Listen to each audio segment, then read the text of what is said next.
Hi dear friends, welcome to G centric. कहाँ तक कर लिया था? क्वेश्चन नंबर 62 तक कर लिया था। आज फिर से क्वेश्चंस की बारी है। अभी आपकी जर्नी बहुत लंबी है। देखो ये इसमें गेट 17 लिखा हुआ भी है। इसमें से जो ये क्वेश्चन भी आप देख रहे हो ना, ये कहीं ना कहीं गेट के लिखा नहीं है। इसका मतलब ये समझना कि गेट के नहीं है। बहुत सारे गेट के, बहुत सारे गेट के बिल्कुल भी नहीं है। ठीक है, यहाँ पे लिखा हुआ आ गया तो लिखा हुआ समझ लीजिए। और लेटेस्ट में ऐसा लल्लू से क्वेश्चन पूछते हैं, कैन यू इमेजिन? सर बिल्कुल इमेजिन कर सकते हैं। देखो पूछा है, the overall close loop transfer function C of S divide by R of S represented in the figure will be. हो कितना समय लगेगा इसे हमें फाइंड करने में? बिल्कुल भी समय नहीं लगेगा। लेकिन एक बात तो तय है कि सर हम इस डायग्राम के लिए कम से कम ब्लॉक डायग्राम रिडक्शन से तो कतई नहीं जाएंगे। तो फिर क्या करेंगे सर? हम इसके लिए काम करेंगे और वो काम है कि डायरेक्ट एसएफजी से ट्रांसफर फंक्शन से हम फाइंड कर देंगे तुरंत ट्रांसफर फंक्शन। अब कहाँ एसएफजी बनाएंगे? इसी को ही डील करना सीखिए ना, सब समझ जाएंगे आप। क्या है सर? यहाँ से यहाँ जाना है। सो एक पाथ मिल गया सर। ये मिल गया कि नहीं मिल गया? दूसरा in the direction of the arrow चलना है सर। ये दूसरा पाथ मिल गया। तुरंत दो पाथ मिल गए हमें, तो कुछ करने की जरूरत नहीं है। लूप की बात करेंगे तो sir this is the loop. Is this a loop? Yes sir. और ये बड़ा वाला भी लूप, ये भी लूप। यस और no? And what about this? ये भी लूप है ना। देखो अब हम फाइंड करते हैं ट्रांसफर फंक्शन। सो पाथ है हमारे पास G1 G3। एस नहीं लिखूंगा, ध्यान रखिए। प्लस यहाँ यदि माइनस लिखा होता तो यानी कि इसकी वैल्यू ब्रांच की -1 हो जाती, जो कि नहीं है, तो टेंशन लेने की जरूरत नहीं। सो G1 G3 is the value, लिख दिया। प्लस del1 की वैल्यू 1 आएगी। कोई भी ऐसा लूप नहीं दिख रहा जो इससे डिस्कनेक्टेड है। Okay sir, now let's find out the second path. So this is +1 G2 and G3। So G2 G3 भी लिख लिया मैंने, डिवाइड बाई। ठीक है, इसको ध्यान रखिए। This is nothing but the T। सो इतना लिख दिया है मैंने। अब हम लिखते जाएंगे। आपके पास 1 माइनस, सबसे पहले ये हमने क्रिएट किया this one. So G1 H1 है ये, G1 H1। फिर हमने ये बड़ा वाला किया, यानी कि G1 G3। प्लस का साइन है G1 G3, minus already minus minus plus बन गया। फिर हमने ये देखा, इधर से इधर आ गए, इधर से इधर आ गए सर। ये हाँ सॉरी, इधर से इधर आ गए है ना। वेट अ मिनट, इधर गए पूरा चले और फिर इधर आए, मतलब G2 और G3 मिला हमें। तो अगेन G2 G3 भी मिल गया। ठीक है, तो ये भी हो चुका है, ये बड़ा वाला भी हो चुका है और ये आउटर भी हो चुका है। अब बचा अंदर वाला। अब देखो ये पॉइंट और ये पॉइंट एक ही पॉइंट है ना। तो आपने तय किया था ना कि समिंग पॉइंट है, उसके बाद आपका टेक ऑफ पॉइंट है, तो एक ही चीज़ है। तो यहाँ से उठा के ये भी दोनों एक ही चीज़ है। यहाँ से ये भी एक लूप बन गया नहीं बन गया? So this is nothing but G2 H1। तो प्लस G2 H1। पूरी कहानी खत्म, कुछ नहीं बचा। कितना हार्डली टाइम लगेगा आपको गेट एग्जामिनेशन करने में? सर 1 मिनट में हम कर देंगे। सो यहाँ से ऊपर से क्या कॉमन आ रहा? G3 कॉमन आ रहा। G1 G2 अंदर होना चाहिए। सो G3 कॉमन आ रहा है, G1 G2 अंदर कॉमन है। यहाँ पे भी है, यहाँ पे नहीं है, यहाँ पे नहीं है और यहाँ पे भी नहीं है। तो कुल मिला के आपके पास सिर्फ और सिर्फ एक ही ऑप्शन दिया है। वाह, इतना फास्ट। नाउ ये भी मेल कर लेते हैं अपन। देखो कितना कंफ्यूजन कर दिया। ब्रैकेट उसके बाद भी ब्रैकेट। तो 1 और 2 टर्म यहाँ हैं और 2 टर्म यहाँ है। टोटल इन दोनों का मल्टीप्लिकेशन में 4 टर्म मिलनी चाहिए। 1 2 3 4 मिल गई। G1 H1 कहाँ है? G1 H1 ये रही। G1 G3 ये रही। G2 H1 G2 H1 G2 G3 everything is here. ऐसे करेंगे एग्जामिनेशन में। ठीक है, अगला क्वेश्चन। तो ये है हमारे पास क्वेश्चन नंबर 64 और फाइंड करना है C by R for all C by R for all is पूछा हुआ है। तो 3 मैंने ले लिए हैं, ये एक जनरल क्वेश्चन है और इसके लेने के पीछे का मेरा मकसद था क्योंकि जो मैंने आपको SFG सिखाया है और जो ध्यान देना है आपको इन दोनों के बीच में, वो ध्यान आप प्रॉपर दे लें। इसके लिए एक प्रॉपर क्वेश्चन मैं आपके सामने लेके आया। मैंने ऑलरेडी आपको सिखाया है कि इस टाइप की सिचुएशन हो कि समिंग पॉइंट और उसके बाद TP, सो हमें दोनों को अलग अलग मान के नहीं चलना है, दोनों को एक मान सकते हैं। लेकिन यदि इसके पहले TP होता तो दोनों को एक मान लेते तो ब्लंडर हो जाता। जैसे कि यहाँ मैं ले लेता हूँ, इसके लिए SFG ड्रॉ करता हूँ पहले वाले के लिए। So this is the summing point. Summing point पे सिग्नल जनरेट हो रहा है भाई, समेशन हो रहा है, इसलिए मैंने मान लिया। And this is nothing but the gain G1। यहाँ से मैंने ले लिया this is nothing but output C और connected with the input R। Now G से ये SP भी है और TP भी है, ये पॉइंट SP और TP एट वन पॉइंट, और वहाँ से जा रहा है फीडबैक H1 जो कि जा रहा है यहाँ पे। नाउ ये और ये भी दोनों एक ही चीज़ है, इन दोनों के लिए एक ही नोड बना है। सो यहाँ से यहाँ is nothing but the plus H1 है ये, और यहाँ से यहाँ G2 भी है। So this is nothing but G2 also. So here it is, this is my SFG for this question. क्या सीखें यहाँ से? सीधी सी बात है कि सर जब भी ये दोनों एक साथ हों लेकिन पहले SP आए और बाद में TP आए तो दोनों एक। SP TP का मतलब है ओनली वन नोड, ध्यान रखने का है, आपको ध्यान रख सको इसलिए मैंने बताया, ठीक। लेकिन यदि TP पहले है और SP बाद में है, सो इसकी वैल्यू होगी 2, ठीक है। यानी कि 2 नोड की मैं बात कर रहा हूँ। Okay sir, now transfer function find करना कितना आसान है इसके लिए आप मुझे बताइए। सर बहुत आसान हो गया।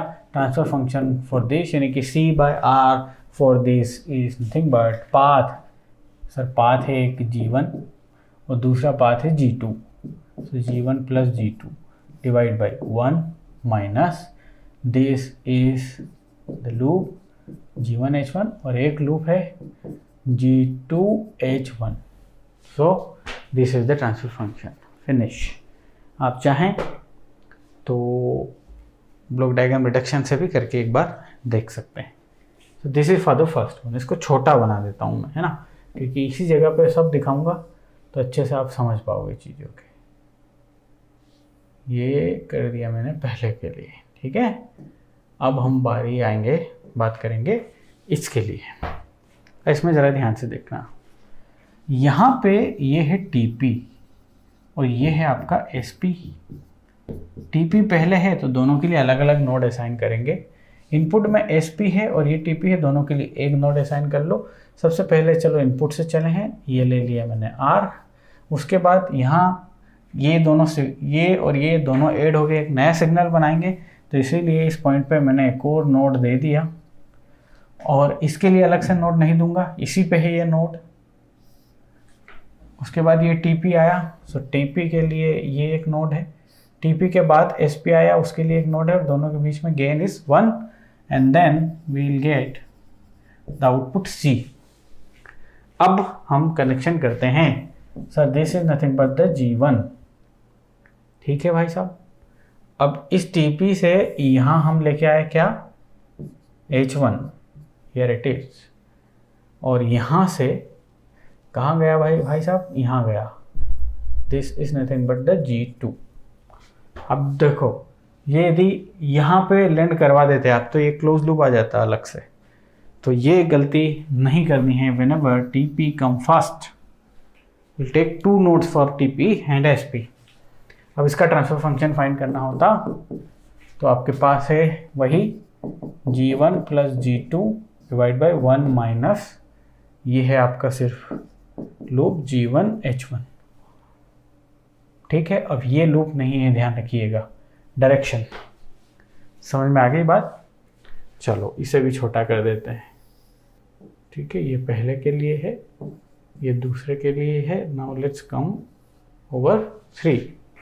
इसकी बात करते हैं, क्या है इसमें कंडीशन? देखो, ये है टीपी पहले और एसपी बाद में, टीपी पहले एसपी बाद में, सबके लिए अलग अलग नोट। इनपुट से शुरू करते हैं। So here is the input R. TP के लिए अलग से नोट देना पड़ेगा, यहाँ से एक सिग्नल जा रहा है G2 में। उसके बाद समिंग पॉइंट के लिए एक और, उसके बाद इस टीपी के लिए भी एक और, टीपी के बाद एसपी के लिए एक और node, and then come to the point C, output. तो this is nothing but the TP, ये एसपी, और यहाँ से उस टीपी के बीच में आपको गेन मिल रहा है G1। इस वाले टीपी से आपको मिल रहा है यहाँ तक H1, मिल गया दिस। अब इस टीपी से उस समिंग पॉइंट तक आपके पास जा रहा है G2। इन दोनों के बीच गेन हो गया 1। Is it okay? कुछ मिस हुआ क्या? नहीं हुआ सर, दिस, और ये ऊपर से पहुंचा दिया output. Now let's find the transfer function. So sir वो कहानी वही हो गई, G1 प्लस G2। ठीक, अच्छा, वेरी इंटरेस्टिंगली G2 जब पाथ आप देखेंगे, ये वाला पाथ, तो इसमें एक लूप डिस्कनेक्टेड है, तो यानी कि डेल की वैल्यू भी आएगी, और वो आएगी दिस G1 H1। डेल 2 आएगा ना इसका रिस्पेक्ट में। इस पाथ से डिस्कनेक्टेड लूप दिख रहा है क्या? हाँ सर दिख रहा है। तो इसका डेल्टा फाइंड करेंगे, 1 minus sum of the loop gains. Loop gain है G1 and this, and entire कहानी हो गई दिस। इसके लिए हो गई 1 माइनस दिस। ठीक, और कुछ? एक ही लूप है। So this is the C/R। अब आप किस चीज को यहाँ पे मैंने हाईलाइट कर दिया आप लोगों के लिए कि हमें ध्यान रखना पड़ेगा दिस SPTP, सरासर ध्यान रखना पड़ेगा।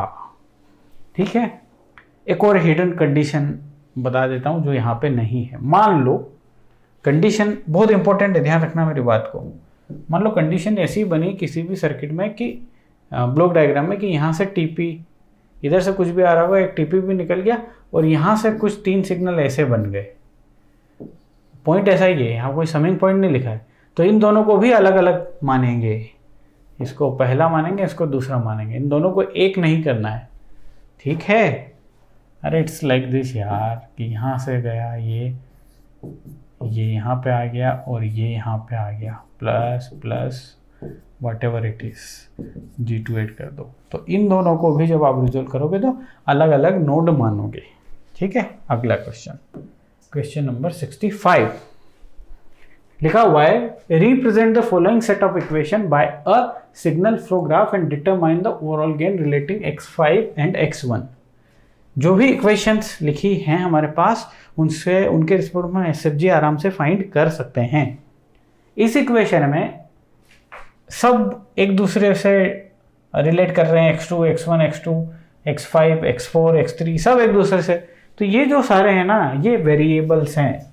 ये जो है ना, this is nothing but x2, x3, x4, x5 और x1, ये सारे वेरिएबल्स हैं, है ना। वेरिएबल्स हैं माने कि ये हैं हमारे नोड्स है ना, सिग्नल्स हैं। तो 5 है ना, तो 5 नोड बनाएंगे अपन, 1 2 3 4 5। कौन बोला मुझे 5 बनाने का? मेरे वेरिएबल्स बोले, वेरिएबल्स, सिग्नल्स, और वही बनते हैं नोड SFG में। सो पहला वाला मैंने बना दिया, this is nothing but x1, ये हो गया x2, x3, x4 and x5। इतने में कोई दिक्कत है क्या? सर बिल्कुल नहीं है ना। 1 बाय 1 इक्वेशन देखते जाइए। हमारे पास x2 की इक्वेशन है, x3 की इक्वेशन, x5, x1 की कोई इक्वेशन नहीं। x1 पक्का इनपुट नोड होगा, सोर्स नोड होगा, वो आ भी रहा है। फिलहाल x2 को क्रैक करते हैं। x2 is equal to ax1, ये x2 है ना, ax1 ध्यान रखिएगा, मतलब यहाँ इसमें पक्का a का कंट्रीब्यूशन हो रहा होगा। x2 की जब इक्वेशन लिखेंगे तो आएगा a गुना x1 जो कि आ रहा है, प्लस f x2, यानी कि x2 पे एक सेल्फ लूप है जिसका कि गेन है f। अब ये x2 की इक्वेशन क्या है आप खुद ही लिख लो भले ही, x2 की इक्वेशन तमाम आने वाले signals, so this is nothing but ax1 plus fx2, ये भी तो आ रहा है fx2 भी, एकदम तय है, एकदम SFG इतना क्लियर है sir. Now let's come to the x3। x3 is nothing but bx2, यानी कि इसकी वैल्यू रही होगी b। x3 की जब वैल्यू लिखेंगे तो b गुणा x2 आएगा, b गुणा x2 प्लस साथ में है ex4, तो x4 से ex4 ना, तो x4 से इसके ऊपर आ रहा है सिग्नल e। अब आप खुद ही देख लो ex4 भी आप यहाँ लिखोगे कि नहीं, बिकॉज ऑफ दिस x3 की वैल्यू कोई हमसे यहाँ पूछ ले तो b गुणा x2 प्लस e गुणा x4 यहाँ से आ गई, ठीक है sir. Let's come over here cx3, so this is nothing but cx3, x4 लिख रहा हूं मैं अभी, cx3 प्लस hx5, सो hx5 ये ले लिया मैंने, hx5 आ गया, ठीक है। नाउ x5 आते हैं, सो x5 is nothing but dx4, सो यहां से यहां dx4 हो गया है, प्लस gx2, सो यहां से यहां तक सिग्नल आ रहा है and that is nothing but the g, सो ये बन गया SFG for this particular question. कुछ भी एरर हुआ है क्या? आई डोंट थिंक सो कि एरर हुआ होगा, लेकिन समझ में सारी चीज आ गई आपको, जो इक्वेशन में लिखा वो SFG में आना चाहिए। अब कोई हमसे इसमें पूछ ले x5 बाई x1 जो कि इसने पूछा है, sorry this is nothing but x1 जो कि ट्रांसफर फंक्शन है, तो क्या हम फाइंड कर सकते हैं? जी SFG है हमारे पास, तो हम क्या लगा सकते हैं? मेशन्स फॉर्मूला लगा सकते हैं and this is nothing but यहाँ से आने तक के पाथ खोज लो।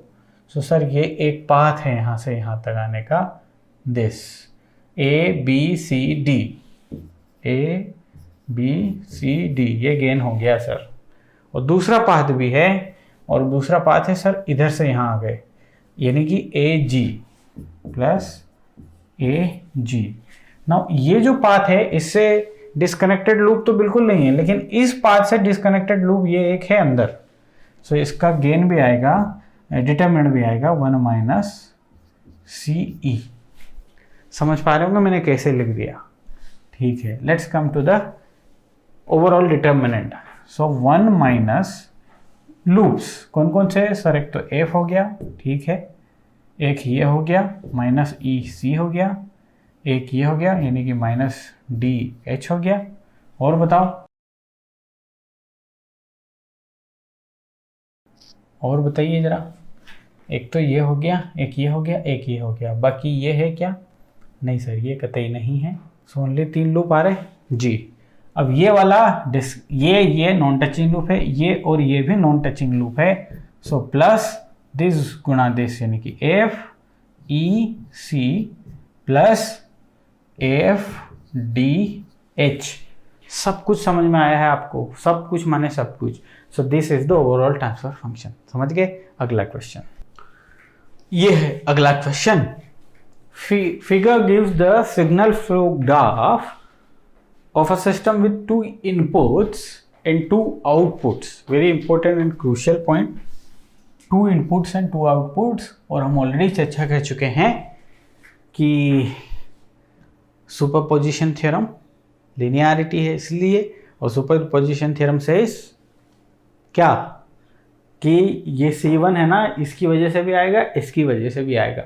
Okay, find expression for the output C1 and C2। बिल्कुल कर देंगे, C1 और C2 के एक्सप्रेशन फाइंड कर देंगे। Also determine the condition that makes C1 independent of R2 and C2 independent of R1। ये सर इंटरेस्टिंग पॉइंट यहाँ पे आप क्यों ले आए? ताकि आप लोगों का ओवरऑल नॉलेज में इनफाइनाइट वृद्धि हो जाए, इसीलिए मैं कुछ नहीं छोड़ सकता। मैं कंट्रोल सिस्टम पढ़ा रहा हूँ तो सारे कॉन्सेप्ट आपकी खोपड़ी में होना, ये मेरा मकसद है, तभी ना बेस्ट रैंक लेके आएंगे हम। चलो आ जाओ सर। आप इसमें देख रहे हैं कि 2 इनपुट हो गए और 2 आउटपुट हो गए। अब सुपरपोजिशन थ्योरम क्या कहती है कि भाई C1 आप निकालो। आप एक काम करो, आप C1 बाई R1 निकाल लो और इस टाइम पे R2 को 0 रख लो, और फिर आप C1 बाई R2 निकाल लो, उस टाइम पे R1 को 0 रख लो। अरे 2 इनपुट है भाई, 2 इनपुट है। पहले इस इनपुट से आउटपुट निकाल लो, तब तक इसको चुप रख दो, फिर इस इनपुट से आउटपुट निकाल लो, तब तक उसको चुप रख दो, और फिर फाइनल आउटपुट दोनों को जोड़ दो। समझे या नहीं समझे? अरे मान लो एक बल्ब है और 2 बैटरी से जल रहा है। एक बैटरी को दोनों को कनेक्ट करोगे तो दोनों के इफेक्ट से जलेगा, किसी एक को करोगे तो एक जितना इफेक्ट प्रोड्यूस करेगी उतना जलेगा। कहानी सिंपल है कि उस बल्ब के जलने के लिए दोनों कंट्रीब्यूट करेंगे, इस आउटपुट के लिए दोनों कंट्रीब्यूट करेंगे। सिमिलरली C2 भी पूछा तो C2 बाई R1 निकाल लो, R2 को बोलो चुप रहे, आप C2 अपॉन R1 निकाल लो, सॉरी R2 निकाल लो, R1 को बोलो चुप रहे और दोनों को जोड़ दो। करते हैं हम C1 बाई R1 करते हैं, this is nothing but C1 by R1, और कंडीशन इतनी है कि क्या बन रहेगा साहब, R2 बन रहेगा। R2 है ही नहीं, जस्ट एज्यूम। तो हमें निकालना है ये। तो सर हमें सबसे पहले तो पाथ बता दीजिए कितने हैं। चलो पाथ निकाल, इसमें बहुत सारे लूप्स हैं तो आई थिंक सबको मुझे लिखना पड़ेगा प्रॉपर, तो मैं लिखता हूँ। सबसे पहले मैं पाथ लिखता हूँ P1, यहाँ से यहाँ तक जाना है, तो ये रहा। समझिए बात को, एक पाथ मिला मुझे and whose value is G1, ये उसके गेन की वैल्यू, पाथ गेन की वैल्यू। इसके अलावा और कोई मिला क्या? ए से नहीं जा सकता, ए से उतर सकता हूँ, यहाँ से यहाँ आ सकता हूँ, यहाँ ऐसे नहीं जा सकता, नोड डबल नहीं आना, यहाँ से यहाँ आया मैं, फिर यहाँ नहीं आ सकता। यानी कि कुल मिला के सिर्फ 1 पाथ मिल रहा है मुझे, लेकिन फिर भी एक बार और चेक करना चाहिए मुझे। देश यहाँ ऐसे आ गए, यहाँ ऐसे आ गए, यहाँ ऐसे आ गए, यहाँ ऐसे आ गए। वाह कमाल हो गया, एक और पाथ मिला। देखो कौन सा, मैं बताता हूँ। आप यहाँ से यहाँ आए, सॉरी आप यहाँ से यहाँ आए, फिर इधर गए, फिर इधर आए, फिर इधर आए और फिर इधर आए। वाह सर पाथ मिल गया। जी हाँ पाथ मिल गया मुझे। तो इस पाथ की वैल्यू भी लिखिए बेटा, इसीलिए मैं बोला गेट एग्जामिनेशन में सावधान। So let's write the path gain of path 2। चलो क्या है भाई, यहाँ से आए थे हम। सो 1 G3 H4 G4 and 1 G3 H4 G3 H4 and G4। ठीक, इसके अलावा भी पाथ मिल रहा हो कभी आपको गलती से, यहाँ से इधर आए, यहाँ से इधर चले गए और यहाँ से डायरेक्ट वहाँ, नहीं, ओनली 2 पाथ है हमारे पास।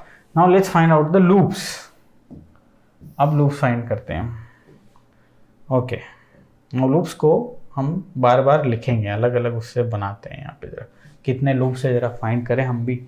तो सबसे पहले तो ये रहा, ये रहा, ये L1 दे दो नाम इसको, this is nothing but the L1। उसके बाद कलर चेंज करके हम बनाते हैं दूसरा, एंड दैट इज दिस, इसको हमने L2 नाम दे दिया। ठीक है साहब। फिर कलर चेंज करते हैं और हम फाइंड करते हैं अनदर लूप। अब यहाँ आए और यहाँ आ गए, तो this is nothing but G3H2, बाद में बात करेंगे। 3 लूप मिल गए मुझे। यहाँ लिखेंगे हम L4, उसी कलर से लिखेंगे। 3 तो मुझे दिख गए। और बताइए सर, ये भी है, यहाँ से चले और यहाँ आ गए, सो ये भी है। So this is nothing but the L4। Okay sir, और बताइए। सारे ख़त्म से हो गए सर, ऐसा लग रहा है। अच्छा, जहाँ चीज़ें ख़त्म हो जाए वहाँ और ज़्यादा दिमाग लगाना है अपने को। ठीक है, छूटना कुछ भी नहीं चाहिए। अब देखो ज़रा ध्यान से, क्या छूट सकता है आपसे। यहाँ से यहाँ आए और नहीं हो सकता, ये ऐसे आए, ऐसे आए, ऐसे आए, ऐसे आए। यस, अब देखो ज़रा ध्यान से, है ना, ध्यान से देखना भाई साहब। यहाँ आए ऐसे और फिर आए ऐसे, फिर क्या करना भाई साहब? नहीं, ऐसा नहीं कर सकता, हटाओ इसको। ध्यान से देखना है। क्या फाइंड करें? इधर आए ना, इधर, इधर, हाँ, यहाँ से चल रहा हूँ मैं, ये आया इधर, ये आया इधर, ये आया इधर, और ये आया इधर। ये एड बन गया ना, एक एड बन गया एक। सो ये है L5। अब तो सब खिचड़ी बन गई भाई साहब, है ना, लेकिन फिर भी इसमें और दिखाई दे सकते हैं, ध्यान से देखोगे आप तो। इनका गेन लिख देने दो, क्योंकि मिटा के ही दिखाऊंगा मैं आपको, सब वो बन जाएगी बिल्कुल। L1 जो रेड वाला दिख रहा है, that is nothing but G1H3। L2 ये दिख रहा है G2H4। L3 ग्रीन वाला कौन सा है भाई? ये वाला है G3H2। बहुत अच्छी प्रैक्टिस हो गई कि नहीं क्वेश्चंस की यार बेटा, यार किसी बात कर रहे हो यार। L4 हो गया H1G4, H1G4 हो गया, ठीक है। और अब बचा L5, ये बड़ा वाला, यहाँ से चले, यानी कि G3 मिला, H4 मिला, G4 मिला और H3 मिला। अब मैं इनको मिटाऊंगा यहाँ से,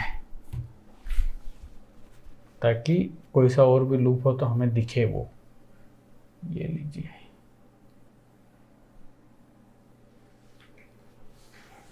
हाँ जी।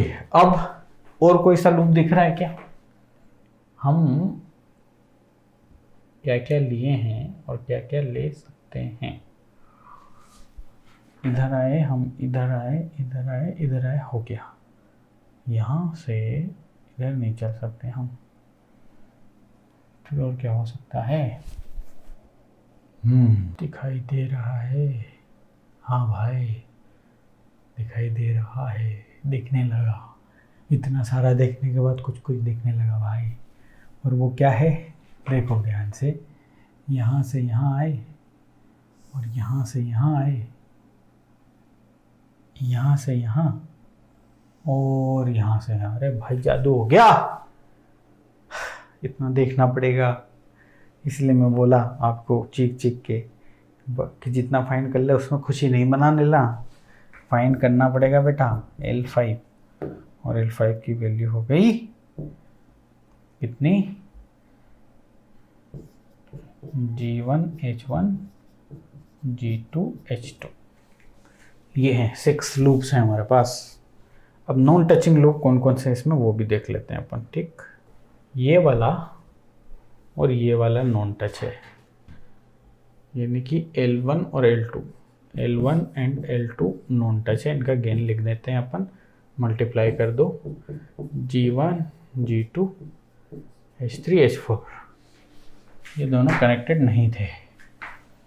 और बताओ, वाह गजब का क्वेश्चन लेके आया हूँ मैं आपके लिए। और मेरे को नॉन कनेक्शन दिख गया, ये वाला और ये वाला, ये भी एक दूसरे से कनेक्टेड नहीं है, इनके नोड कॉमन नहीं होने चाहिए, ठीक है। 2 नोड से मिलके बने हैं, एक ये, 2 इसके, 2 इसके, दोनों कॉमन है क्या? नहीं है। ये लाइंस एक दूसरे से कनेक्टेड नहीं है बेटा, यानी कि G3H2 G4H1, G3H2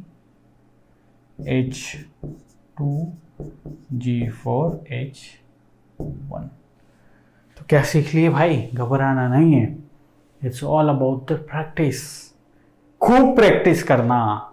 और एक बात ध्यान रखना, जब इस टाइप के कॉम्प्लिकेटेड स्ट्रक्चर आ जाए तो ऑल पॉसिबिलिटी हमें खंगालना है, लेकिन ठंडे दिमाग से। ठंडे दिमाग से मतलब जब आप पहली जर्नी में पेपर को सोल्व करेंगे तब हाथ जोड़ के निकल लेंगे, क्योंकि आप गड़बड़ी में करेंगे, फास्ट करेंगे तो बहुत सारी चीज़ें सोचना भूल जाएंगे, गलत कर सकते हैं। सबसे बाद में आइए, आराम से आइए, दिमाग खूब चल रहा होगा उस टाइम पे, इसको करेंगे। देखो कितना कॉम्प्लिकेटेड स्ट्रक्चर है ये लूप देख रहे हो, कितना शातिर तरीके से छिपा हुआ है इसमें। तो ध्यान रखना मेरी बात को। तो चलिए सर, अब आप कह रहे हैं कि C1/R1 फाइंड करना है, तो चलो C1/R1 फाइंड कर देता हूं मैं, है ना। अब जो पाथ है उस पाथ से डिसएसोसिएटेड वो भी देखना है हमें। पाथ कौन कौन से थे, एक तो ये थे और दूसरा कौन सा था, ये था। तो इस पाथ से डिसकनेक्टेड लूप भी है मार्केट में, दैट इज दिस। तो इसका वैल्यू है G2H4। सो इसके del1 का वैल्यू आएगा बेटा 1 - G2H4। और दूसरे वाले से तो सब कनेक्टेड हैं, है ना। तो ये आ जाएगा आपका, बोलो जल्दी से, G1 1 - G2H4 plus G3H4 G4 divide by 1 minus कर दो भैया कहानी। सो G1H3 G2H4 G3H2 H1G4 minus G3H4 G4। देखो अब कुछ गड़बड़ इधर उधर लिख दो तो समझ जाना कि सर थोड़ा लिखने में गड़बड़ी कर दी है। G1 H1 G2 H2 plus this G1 G2 H3 H4 plus G3 H2 G4 H1। समझ गए भाई साहब क्या? ये है भाई मेरा C1/R1। थक गया, सिर पकड़ लूंगा। ये क्वेश्चन इसीलिए लिया बेटा मैं आपको, मतलब इस क्वेश्चन के दर्शन में करवाना चाहता था आप लोगों के, ताकि आप रियलाइज कर पाएं कि चीज़ों को बाय डिफॉल्ट नहीं लेना है कि आ गई तो बन जाएगी, नॉट एट ऑल। दिमाग लगेगा। और क्या अलग एक्स्ट्राऑर्डिनरी किया हमने इसमें, लूप फाइंड किए, नॉन टच लूप फाइंड किए, पाथ ही तो फाइंड किए राजा। तो वो हम अच्छे से करेंगे, दुनिया करे चाहे नहीं करे, हम अच्छे से करेंगे। तो this is the transfer function. Similarly आप C1/R2 फाइंड करेंगे, C2/दिस कर लेंगे। मेन मुद्दे पे आता हूं, उसने पूछा also determine the condition that makes C1 independent of R2 and C2 independent of R1। ठीक है, तो अभी ये C1 कंप्लीट नहीं हुआ है, C1/R1 हुआ है, आपके पास C1/R2 भी लेके आएंगे और दोनों को समेशन करेंगे आप, है ना। और उस इक्वेशन को आप चाहते हैं कि इंडिपेंडेंट ऑफ R2 बनाएं। तो देखो इंडिपेंडेंट ऑफ R2 बनाने के लिए क्या करना पड़ेगा।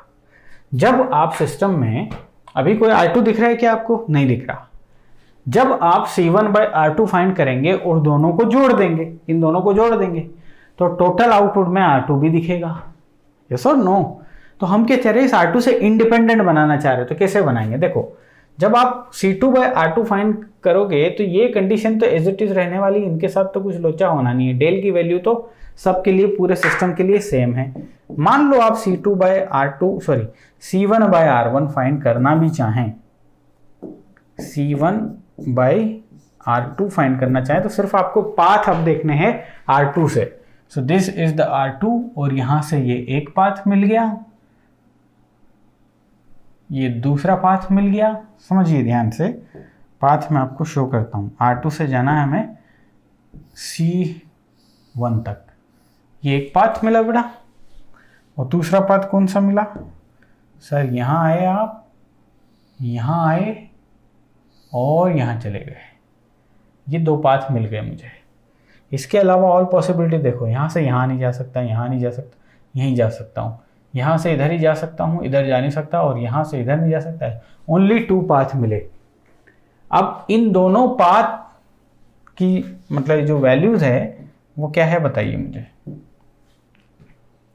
बताएं बताएं बताएं, पहले की बताएं। So this is nothing but G4, yes only G4 plus दूसरे की बताएं, दूसरा G2H2, G2H2 और G1।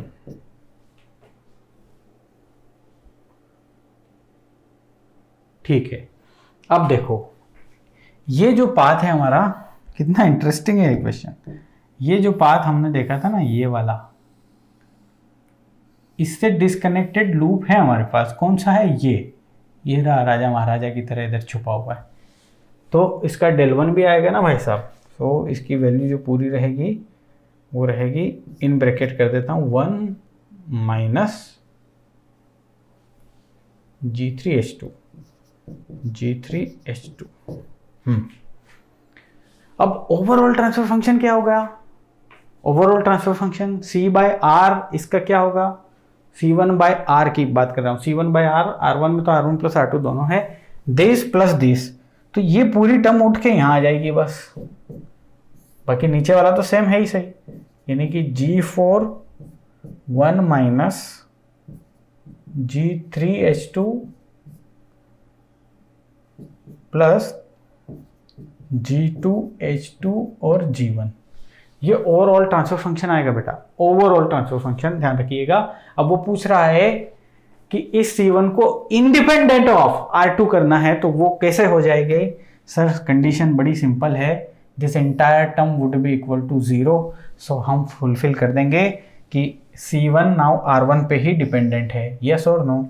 तो यदि इस इक्वेशन को आप 0 करना चाहें, यानी कि G4 1 minus G3H2 plus G2H2 G1 is equal to 0, this is the condition.